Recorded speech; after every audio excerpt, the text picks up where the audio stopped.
Kaporonge mago mag thieth nyakuam gajwang Migao ma thieth kuom tudruok kod riwruok mar LVCT oyango chenro mag geno duoko chien landruok mag kute mag ayaki e kind oganda ma pacho ka.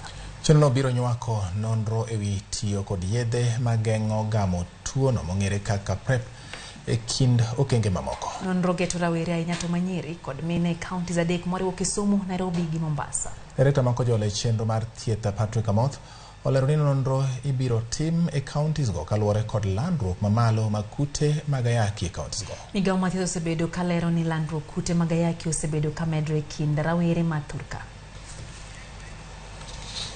We chose the 3 countries because of the burden of disease. And you know, HIV infections have been rising, especially among the youth and adolescent population.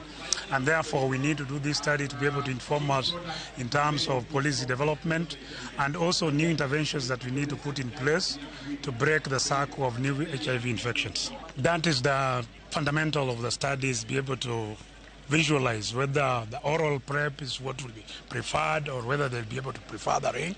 Nonro nieri abiro tiyo gi nyiri gi mon. Watiyo Kisumu County, Mombasa gi Nairobi County. To magi eki counties ma waneno ni kaka Kisumu tuo mar ayaki wawacho ni prevalence en 17.